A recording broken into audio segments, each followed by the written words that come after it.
Lovely set-up for tall people. Thank you very much. Good evening, Leicester. How lovely to see you all. I'm not entirely certain I'm pigging ready, but I'm here. So, are you enjoying the comedy? Are you looking forward to some more? Well, don't worry, I'm only on for 5 minutes, then you can have some. So, great. This is a fantastic event. Great cause, obviously, and obviously extremely politically correct. We're very gender equal.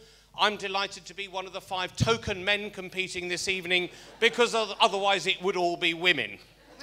There you go. I've also carefully got everything cribbed on my iPhone 6 Plus, fantastic machine. I keep getting locked out because I can't remember my fingerprint. Damned useless. So, I announced at home, I know Chris has had a similar problem, I announced I was going to join the challenge, the stand-up challenge.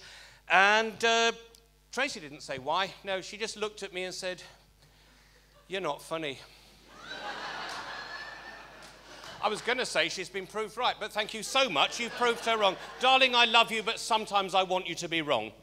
Yeah. So we do a lot of comedy stuff. Well, we laugh a lot. Yes, OK, of course we do. But no, we go to lots of stuff at the Dave's Leicester Comedy Festival. Jeff, did I get that right? So I'm just making sure. Fantastic, terrific. I like to get there early in some of these smaller venues and sit at the front. I like to be in the action, right? Tracy is worried that the comedian is going to embarrass her by picking on her because she's in the front. So she sits 2 or 3 rows behind. Let me ask you, how embarrassed do you think she is that her husband is the comedian?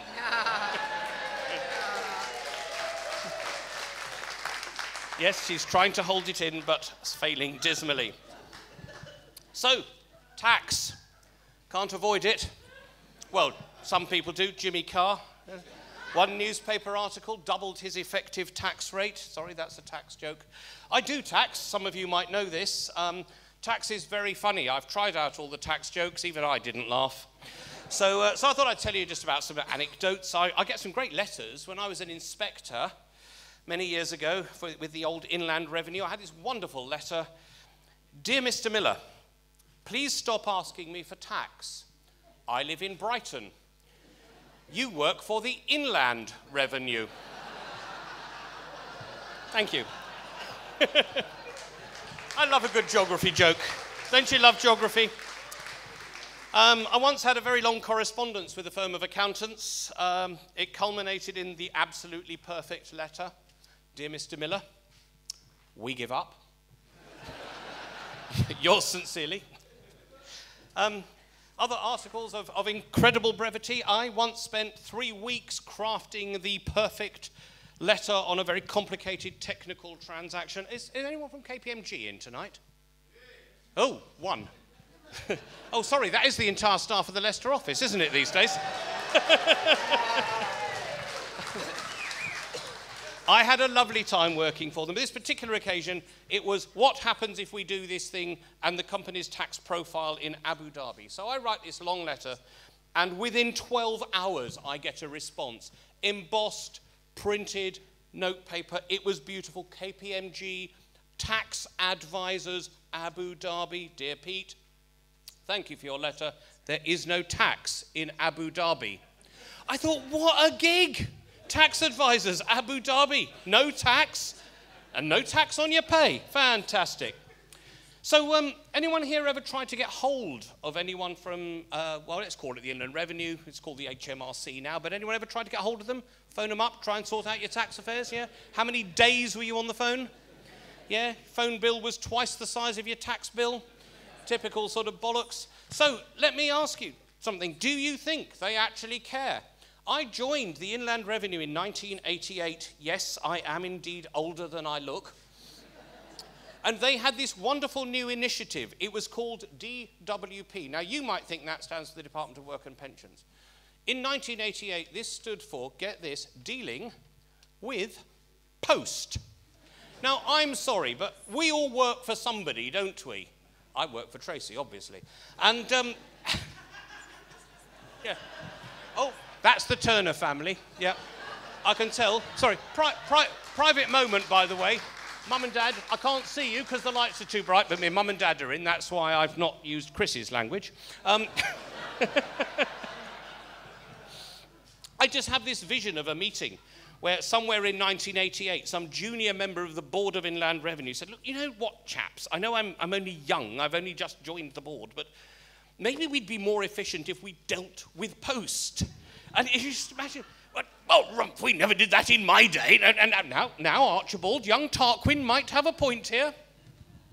So, one of the interesting things that happens in tax is you go and visit some interesting places and people. I was in the High Court of Justice on the Strand a couple of weeks ago. I know Mr. Greenwell's been there. I don't know how many others of you have been there. No, none of you are admitting it, at least. Oh, well, Ian, you've been let out now, haven't you? So you probably don't remember the experience quite so much. Every single door in that place has a sign on it saying, caution, doors swing both ways. This is clearly the world's first completely bisexual building.